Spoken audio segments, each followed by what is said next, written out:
કેમ છો મિત્રો? મજામાં? વામજા એજ્યુકેશનમાં તમારું હાર્દિક સ્વાગત છે।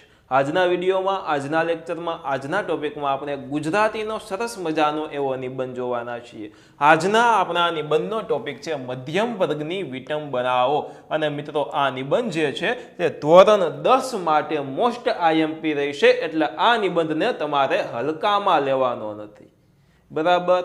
મજા આવે તો વિડીયોને લાઈક કરી દેજો, ચેનલને સબસ્ક્રાઇબ ન કરી હોય તો સબસ્ક્રાઇબ કરીને બેલ આઇકન પણ દબાવી દેજો, તથા આ વિડીયોને તમારા મિત્રો પરિવાર દોસ્તો સાથે જરૂરથી શેર પણ કરી દેજો। ચાલો આપણે આ નિબંધની શરૂઆત કરીએ। મધ્યમ વર્ગની વિટંબનાઓ એટલે કે મધ્યમ વર્ગીય ફેમિલી હોય તેની અમુક વિટંબના હોય તેના વિશે આપણે અભ્યાસ કરીશું। અને મિત્રો આ નિબંધ તમને ગોખાવા માટે મેં નથી મૂકેલો, પરંતુ તમને કંઈક મધ્યમ વર્ગ વિશે કાંઈ પણ જાતનો નિબંધ પૂછે તો તમે આમાંથી અમુક વસ્તુ લખી શકો। અત્યારે મેં નિબંધ તમે આખો જોયેલો હોય તો મિત્રો તમને યાદ આવે કે આ ટાઈપનો કંઈક નિબંધ આપણે જોયો તો અવી વસ્તુ એમાં લખી હતી, પછી તમે તમારી ભાષામાં તે વસ્તુ લખી શકો। કોઈ પણ નિબંધ લખતા પહેલા સૌપ્રથમ નિબંધના મુદ્દા, પહેલો પ્રાસ્તાવિક, છેલ્લો ઉપસંહાર, બીજા વર્ગો સાથે તુલના, મધ્યમ વર્ગના નોકરિયાત અને વેપારીની સ્થિતિ, વ્યવહાર નિભાવવાની મુશ્કેલીઓ, જીવન ધોરણની નીચી સપાટી, અને છેલ્લે તો ઉપસંહાર જોવાના છે। અને જેટલા મુદ્દા હોય ને એ એક મુદ્દાનો એક પેરેગ્રાફ,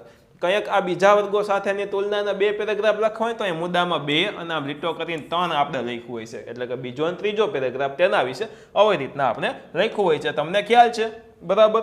ચાલો જોઈએ આપણે આ નિબંધ।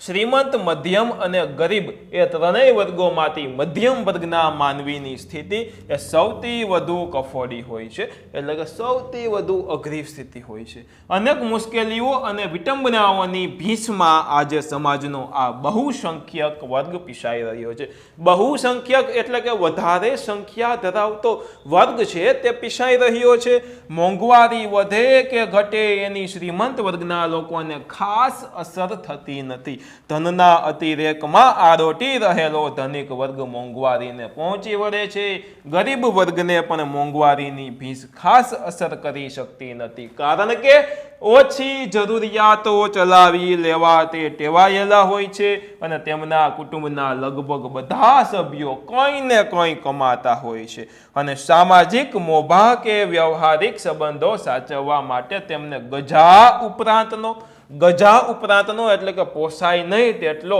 ગજા ઉપરાંતનો ખર્ચ કરવો પડતો નથી। ગજા એટલે કે તેવડ વગરનો ખર્ચ કરવો પડતો નથી। પરંતુ મધ્યમ વર્ગના માનવીની સ્થિતિ એથી વિપરીત હોય છે। એ નથી શ્રીમંત જેવું જીવન જીવી શકતો કે નથી ગરીબની જેમ થોડામાં ચલાવી શકતો।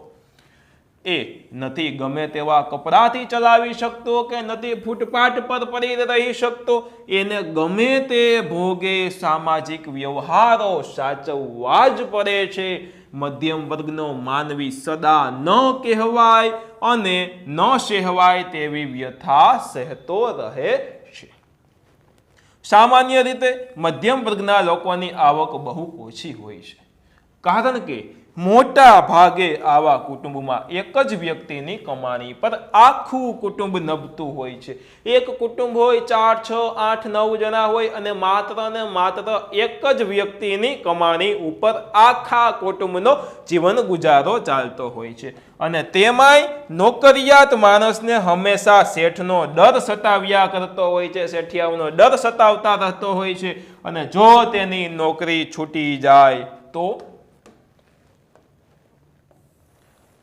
બીજી નોકરી મળવી પણ મુશ્કેલ બને છે। અને આથી સ્વમાન અને સ્વાસ્થ્યને ભોગે પણ તેને નોકરી ટકાવી રાખવી પડે છે અને પોતાની મર્યાદિત આવકમાં તેને વધતી જતી મોંઘવારી સામે ઝીંક ઝીલવી પડે છે। અને કપડાં લતા, ખાધા ખોરાકી, બાળકોનો શિક્ષણ ખર્ચ વગેરે જેવા અનિવાર્ય ખર્ચાઓ પર એને સતત કાપ મૂકવો પડે છે। અને મધ્યમ વર્ગનો વેપારી ઓછી મૂડીને લીધે હંમેશા આર્થિક ભીંસ અનુભવે છે। મૂડી ઓછી હોય તેથી આર્થિક ભીંસ અનુભવે છે અને તેને બેંકો, મિત્રો કે સગા સંબંધીઓ પાસેથી આર્થિક મદદ મળી શકતી નથી। મધ્યમ વર્ગના માનવીને દરેક સારા માઠા પ્રસંગે કંઈ ને કંઈ વ્યવહારિક ખર્ચા કરવા પડે છે. તેને બીજા વર્ગોના ડબ્બામાં ગીરદીમાં પીસાઈને મુસાફરી કરવી પડે છે. ગંભીર બીમારીના પ્રસંગે પણ તેને સસ્તી અને સાર્વજનિક હોસ્પિટલોનો જ આશરો લેવો પડે છે અને પરિણામે ઘણીવાર તો સારી સારવારથી વંચિત તેઓ રહી જાય છે અને એની આવક ટૂંકી હોય છે અને તેથી એના કુટુંબના સભ્યોએ એમની જરૂરિયાતો પર કાપ મૂકવો પડે છે. નાણાંના અભાવે તેના બાળકો ઉચ્ચ શિક્ષણ પામી શકતા નથી, સારું શિક્ષણ લઈ શકતા નથી.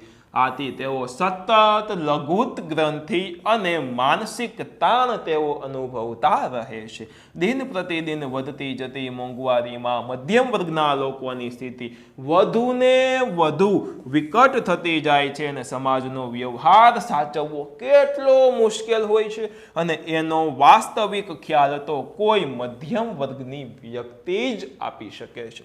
આગળ જોઈએ. મધ્યમ વર્ગના માણસની વેદના ભ્રામક ગુલબાંગો પોકારતા નેતાઓ અને ભ્રષ્ટાચારી શાસકો સમજી શકશે ખરા? આજે તો મધ્યમ વર્ગના માનવીનું ભાવિ ધૂંધળું જણાય છે.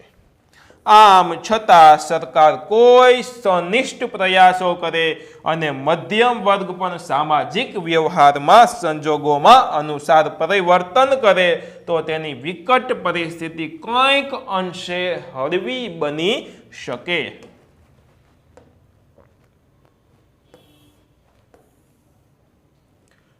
વળી મધ્યમ વર્ગના કુટુંબની વધુને વધુ વ્યક્તિઓ કમાતી થાય તો પણ તેમની મુશ્કેલીઓ કંઈક ઓછી થાય. એક જણો કમાતો હોય એની જગ્યાએ 3 જણા કમાતા થઈ જાય તો આ મુશ્કેલી કંઈક ને કંઈક અંશે હળવી બની જાય, ઓછી થઈ જાય. આની સાથે સાથે સરસ મજાનો આપણો આ નિબંધ પૂર્ણ થાય છે. આશા રાખું છું કે આપ સૌને ખૂબ જ મજા આવી હશે. જો મજા આવી છે તો વિડીયોને લાઇક કરો, ચેનલને સબસ્ક્રાઇબ નથી કરી તો સબસ્ક્રાઇબ કરીને બેલ આઇકન દબાવો તથા આ વિડીયોને તમારા મિત્રો પરિવાર દોસ્તો સાથે તમારે જરૂરથી શેર કરવાનો રહેશે. અને હા મિત્રો, તમને એક વસ્તુ ખાસ કહેવાની કે તમારે નિબંધને જરાક પણ હલકામાં લેવાના નથી. હું જેટલા નિબંધ મૂકું તમારે તે નિબંધ જોઈ લેવાનો છે. તે વિડીયો માત્ર ને માત્ર 8 થી 10 મિનિટ જેટલો જ હોય મોટા ભાગના નિબંધનો વિડીયો. એટલે મિત્રો રોજની તમારે 8 થી 10 મિનિટ આપી દેવાની. જ્યારે હું નિબંધનો વિડીયો મૂકું આખો પહેલેથી છેલ્લે જોવાનો અને મિત્રો ભૂલી જવાનું, પછી પહેલા જોઈ લેવાનું, આખો ધ્યાનથી જોવાનું, પછી મૂકી દેવાનું, સોકેલ લેવાનું.